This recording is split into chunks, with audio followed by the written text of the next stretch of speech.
রোজা কিভাবে আল্লাহ পাক ফরজ করেছেন, বিভিন্ন স্তরে স্তরে আল্লাহ পাক রোজাকে ফরজ করেছেন।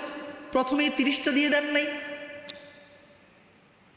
আদম আলাইহিস সালাম থেকে শুরু করে পরবর্তী নবীদের পর্যন্ত, ঈসা আলাইহিস সালাম পর্যন্ত আরেকটা রোজাও ফরজ ছিল, সেটা হলো আইয়ামে বীজ, যে কোনো আরবি মাসের 3 দিনের রোজা, 13, 14, 15, এবং মুহররমের রোজা, আশুরার 10 তারিখের রোজা। নবী করিম মুহাম্মদুর রাসূলুল্লাহ সাল্লাল্লাহু আলাইহি ওয়াসাল্লাম যখন মদিনায় আগমন করলেন, তখনও তিনি এই দিনগুলোর রোজাকে উম্মতে মুসলিমার জন্য ফরজ করে দিয়েছিলেন। মুসলমানরাও আইয়ামে বীজ 13, 14, 15 তারিখের রোজাগুলো রাখতেন, আবার অপরদিকে আশুরার 10 তারিখের রোজাও রাখতেন। এটা ছিল রোজা ফরজ হওয়ার প্রথম ধাপ। কিছুদিন পর রব্বুল আলামিন কোরআনের সূরাতুল বাকারার 183 নম্বর আয়াত নাজিল করে দিলেন। এর মাধ্যমে আল্লাহ পাক রমজান মাসের 30টি রোজাকে ফরজ করে দিলেন। এটা ছিল রমজানের রোজা ফরজ হওয়ার দ্বিতীয় ধাপ। কিন্তু সেখানে একটা সুযোগ ছিল, কেউ যদি রোজা রাখতে না চাইতো কিংবা না পারতো, সে টাকা দিয়ে রোজার ফিদিয়া আদায় করতে পারতো। অর্থাৎ আমি রমজান মাসে রোজা 30টা, 20টা রেখেছি, 10টা ভেঙে ফেলেছি, তাহলে 10টা রোজার কাফফারা স্বরূপ 2 বেলা 10 জন মিসকিনকে খাওয়ায় দিলে আমার রোজার কাফফারা কি হয়ে যাবে? আদায় হয়ে যাবে। অর্থাৎ ফিদিয়া প্রদানের মাধ্যমেও রোজা ভাঙ্গার সুযোগ ছিল। দ্বিতীয় ধাপ, মদকে আল্লাহ পাক যেমনিভাবে ধাপে ধাপে হারাম করেছেন, রোজাকেও রব্বুল আলামিন ধাপে ধাপে ধাপে ধাপে সেটাকে ফরজ করেছেন। কারণ মদ এমন এক নেশাকর বস্তু, ঠাস করে এটাকে বন্ধ করা যায় না, অসুস্থ হয়ে যেতে পারে। এই জন্য বিধানগুলোকে আল্লাহ পাক ধীরে ধীরে প্রদান করেছেন। ঠিক একইভাবে রোজাটা এমন একটা আমল যেটা ঠাস করে মুমিন বান্দা চাইলেই প্রথম দিকে রাখতে পারে না। এই জন্য শৈশবকাল থেকে আমাদের সন্তানগুলো যখন রোজা রাখতে চায়, মা বাবা যখন রোজা রাখে, তখন সন্তানও বলে আব্বু আমিও কিন্তু রোজা রাখবো, বলে কি বলে না? এই জন্য প্রিয় মায়েরা, প্রিয় বাবারা ও প্রিয় গার্ডিয়ান, অভিভাবক বৃন্দ, আপনাদেরকে বলতে চাই, সন্তান যদি রোজা রাখতে চায় তাকে আপনি রোজা রাখতে দেন। রোজা রাখার দ্বারা সন্তান কখনো অসুস্থ হবে না।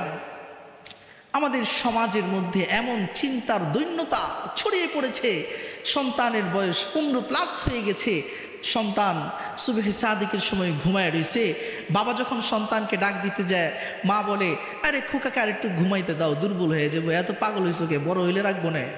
আছে না নাই? একটু ঘুমাক, দুর্বল হয়ে যাবো, পরীক্ষা আছে না, সওয়াল পরীক্ষা দেবো কেমনে, কথার বাউল চেঞ্জ হয়ে যায়। এখন আপনাকে চিন্তা করতে হবে, এটাই হলো একটি পরাজিত জাতির চিন্তা,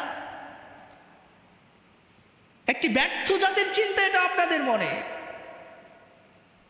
সন্তান প্রাপ্তবয়স্ক হয়ে গেছে 15 বছর আগে, 18 বছর, 17 বছর, 19 বছরের সন্তানকে আপনি বলছেন তাকে ঘুমাইতে দাও।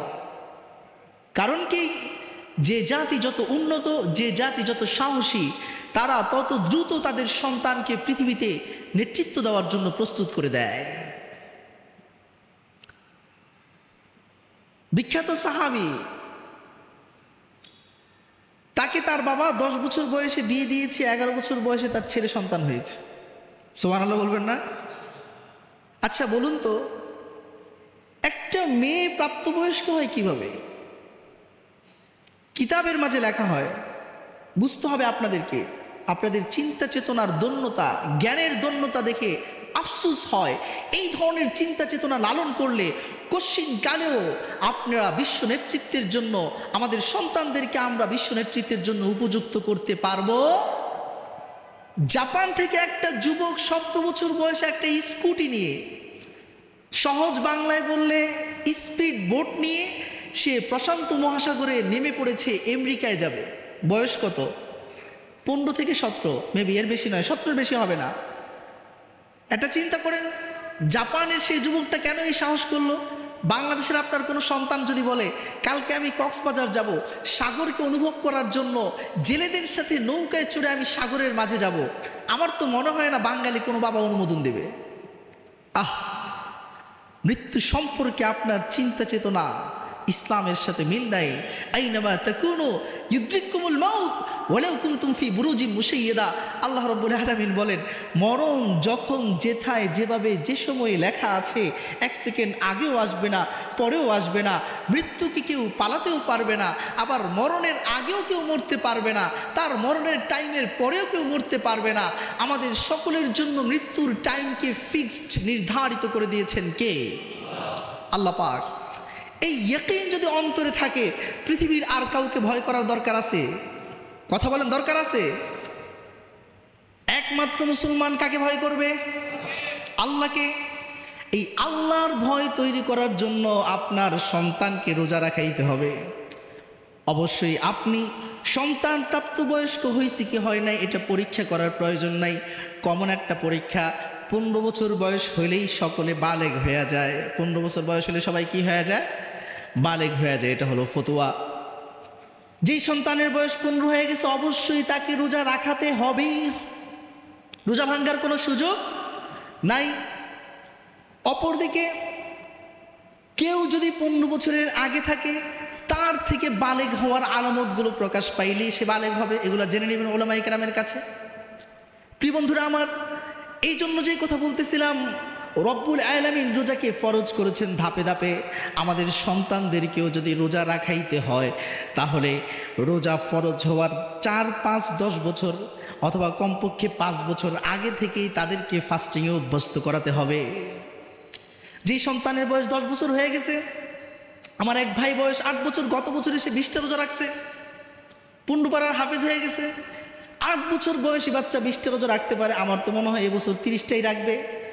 তাহলে চিন্তা করেন, মেশিন যখন চলতে চলতে মেশিনের কলকবজার মধ্যে জাম পড়ে, মেশিনের পার্টসগুলোকে পরিষ্কার করতে হয়, ওয়াশ করতে হয়, ধুইতে হয়, বিভিন্ন ধরনের ইঞ্জিনিয়ার আইনা সেগুলোকে পরীক্ষা করতে হয়। ঠিক একইভাবে এই দেহ মেশিন, দেহ ঘড়িকে যে রব্বুল আলামিন তৈরি করেছেন, এটাও খাইতে খাইতে অকেজো হয়ে যায়, বিভিন্ন জায়গায় ময়লা জমে, ব্যাড ফ্যাট তৈরি হয়। এই সমস্ত ক্ষতিকারক বস্তুগুলোকে পরিষ্কার করার জন্য, দেহ বডিটাকে, দেহ মেশিনটাকে বিশ্রাম দেওয়ার জন্য রব্বুল আলামিন সুন্দর সুস্থ সবল দেহ তৈরি করতে রমজানের 30টা রোজাকে আল্লাহ পাক ফরজ করে দিয়েছে। এবার চিন্তা করে দেখেন কি করবেন আপনি। রব্বুল আলামিন প্রথমে আইয়ামে বীজ, মাসের 13, 14, 15 তারিখের রোজাকে ফরজ করলেন এবং আশুরার রোজা, এটা প্রথম ধাপ। দ্বিতীয় ধাপ, আল্লাহ পাক রমজানের 30টি রোজাকেই ফরজ করেছেন, কিন্তু তিনি জানেন উম্মতের সবাই প্রথম দিকে রাখতে পারবে না। এজন্য প্রথম আদেশ আসার কারণে অনেকে ভেবাচাকা খেয়ে যাবে। তাই রব্বুল আলামিন চাইলেন যে তার উম্মাহ যেন, তার মানুষ যেন কোনো ধরনের ভুল না করে ফেলে, ভুল হলেও সেটাকে মুছার, সেটাকে শুধরে নেওয়ার সুযোগ থাকে। এই জন্য বললেন, রোজা রাখতে না পারলে ফাফিদিয়াতু তুআমি মিসকিন, মিসকিনদেরকে খাওয়ায়া, একদিনের রোজার পরিবর্তে 2 জন মিসকিন অথবা 1 জন মিসকিনকে 2 বেলা খাওয়ায়া দিবেন, তাহলে আল্লাহ পাক আপনার রোজা না রাখার গুনাহ মাফ করে দিবেন। তবে এটা এখন না, আগে ছিল। কি ছিল? এখন কিন্তু এই বিধান নাই। এটা দ্বিতীয় ধাপ। অতঃপর যখন মুসলমানরা অভ্যস্ত হয়ে গেল, আল্লাহ পাক ফিদিয়ার সিস্টেম উঠাইয়া দিলেন। শুধুমাত্র অসুস্থ, মাযুর এমন বুড়া যে কখন খাইছে কখন খায় নাই এটাই বুঝে না, আছে না নাই? লোল পড়ে, যখন ইচ্ছা তখন পানি খায়, আবার সকালে রোজা রেখা দুপুরবেলা কয় ইফতার দে, সময় হয়ে গেছে। এরকম বৃদ্ধ আছে। তো যে কথা বলছিলাম, যে এরকম বয়স্ক বৃদ্ধ যে সকাল সন্ধ্যা বুঝে না, ডান বাম বুঝে না, কখন খাইছে কখন খায় নাই এটাও বুঝে না, তার তো কোনো হিতাহিত জ্ঞান নেই। ফলে তার পক্ষ থেকে আপনি ফিদিয়া আদায় করতে পারেন। অথবা আপনি যদি এমন অসুস্থ রোগী হন, যে অসুস্থ রোগের কারণে, যে অসুস্থতার কারণে রোজা রাখা আপনার পক্ষে কখনো সম্ভব না, আপনি পারবেন না, তাহলে আপনার পক্ষ থেকে এখনো ফিদিয়া দেওয়ার সুযোগ আছে। তৃতীয় ধাপ, আল্লাহ পাক ফিদিয়াকে উঠায় দিলেন। বরং আল্লাহ রাব্বুল আলামিন বললেন যে তোমরা মাগরিবের পর থেকে নিয়ে শুরু করে ঘুমানোর আগ পর্যন্ত যত ইচ্ছা খাও দাও, পানাহার করো, ফুর্তি করো, কোনো বাধা নাই। ঘুমের পরে আর কোনো খাবার গ্রহণ করা যাবে না। এটা 3 নম্বর ধাপ।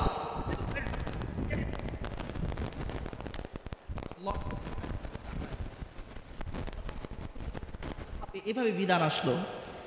এটাও উম্মতে মুসলিমার জন্য কিছুটা কষ্ট হয়ে গেল। ওমর ইবনে খাত্তাব রাদিয়াল্লাহু তাআলা তিনি একবার রোজা রেখেছেন, রাতের বেলা এসে পূর্ণিমার রাত, বাসার বেলকনির ফাঁক দিয়ে পূর্ণিমার জ্যোৎস্নার আলো তার স্ত্রীর পায়ে এসে পড়েছে।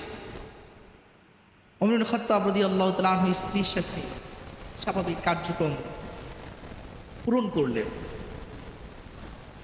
কিন্তু তিনি ভুল বুঝতে পারলেন। এটা হয়েছে তার ঘুমিয়ে যাওয়ার পরে, ভোর রাতে ঘুম থেকে ওঠার আগে। রাতের গভীরে তিনি ঘুম থেকে উঠে যখন গুনাহ করে ফেললেন, কারণ ঘুমানোর পর তো কোনো কিছু করা যাবে না, খাওয়াও যাবে না, পানাহারও করা যাবে না, স্ত্রীর সহবাসও করা যাবে না। এই জন্য তিনি তাড়াতাড়ি বিশ্বনবীর দরবারে আসলেন। আরেক সাহাবী, তিনি সারাদিন কৃষিকাজ করেছেন, গরিব সাহাবী, কৃষিকাজ করার পর সন্ধ্যায় ক্লান্ত শ্রান্ত হয়ে বাসায় ফিরেছেন, তাও একটু রাত হয়ে গেছে। আসার পর স্ত্রীকে বললেন খাবার দাও, স্ত্রী বলল ঘরে খাবার নেই। সেই সাহাবীর স্ত্রী বললেন আপনি একটু অপেক্ষা করেন, অনেক কষ্ট করে এসেছেন, আমরা একটু বাইরে গিয়ে দেখি আপনার খাবারের ব্যবস্থা করতে পারি কিনা। এলাকার মধ্যে ঘুরে স্ত্রী কিছু খাবার নিয়ে আসলেন, এসে দেখেন স্বামী ঘুমায় পড়ছে। স্ত্রী আফসোস করতে লাগলেন, ও প্রিয় স্বামী, আপনি তো ঘুমায় পড়ছেন, কিন্তু ঘুমের পর তো আর খেতে পারবেন না, কারণ আল্লাহ পাক বিধান দিয়ে দিয়েছেন মাগরিবের পর থেকে নিয়ে ঘুমের আগ পর্যন্ত যা কিছু করার করে নাও, ঘুমায় গেলে আর কোনো পানাহার চলবে না। কেমন করে আপনি আগামীকাল কাজ করবেন, আপনার দিনটি কেমন করে যাবে? সারাদিনও কিছু খান নাই, ক্ষেতের মধ্যে কঠিন পরিশ্রমের কাজ করেছেন। পরের দিন সেই অভিযোগ বিশ্বনবীর দরবারে আসলো। আল্লাহ পাক নতুন আয়াত নাজিল করে দিলেন সূরা বাকারার তারপরের পৃষ্ঠায়, উহিল্লা লাকুম লাইলাতুস সিয়ামির রাফাথু ইলা নিসাইকুম, উহিল্লা লাকুম লাইলাতুস সিয়ামির রাফাথু ইলা নিসাইকুম, তোমাদের জন্য রমজানের রাতের বেলা স্ত্রী সহবাসকে হালাল করে দেওয়া হলো। যেখানে 3 কাজের একটা হালাল, তাহলে বাকি 2টাও কি হালাল? যেহেতু স্ত্রী সহবাসকে হালাল করেছেন, সুতরাং পানাহারও হালাল হয়ে গেছে। তথা রাতে ঘুমানোর আগে যে খাবারের নিষিদ্ধতা ছিল, ঘুমানোর পরে আর খাওয়া যাবে না, রব্বুল আলামিন বিধান উঠায় দিলেন। চতুর্থ স্তরের বিধান চলে আসলো যে রাতে ঘুমানোর পরে সূর্যের সাদিকের আগে ঘুম থেকে উঠলে তোমরা পানাহার, তোমরা খাদ্য পানীয় গ্রহণ করতে পারবা। কেন করেছেন? আল্লাহ পাক আরেকটা মূলনীতি বলেছেন শরীয়তের, লা ইউকাল্লিফুল্লাহু নাফসান ইল্লা উসআহা। আল্লাহ পাক বান্দার সামর্থ্যের বাহিরে কোনো কিছু মানুষের উপর ফরজ করে দেন না। আমার আল্লাহ মানুষকে এতটাই মহব্বত করেন, মানুষ যেটা পারবে না সেটা আল্লাহ দেন না, মানুষ যেটাই পারবে সেটাই আল্লাহ দেন। সুতরাং যে মানুষ বলবে এই বিধান কি চলতে পারে, এই হুকুম কি চলতে পারে, সে যেন আল্লাহর চাইতেও বড় খোদা হয়ে গেছে, সে যেন আল্লাহর সবচেয়ে বড় নাফরমান হয়ে গেছে, এই কথা বলার কোনো সুযোগ নাই। বরং আমরা মানি আমার আল্লাহ আমাকে যে বিধান দিয়েছেন সেই বিধান পালন করার যোগ্যতাও আমাকে দান করবেন কে? আল্লাহ সুবহানাহু ওয়া তাআলা।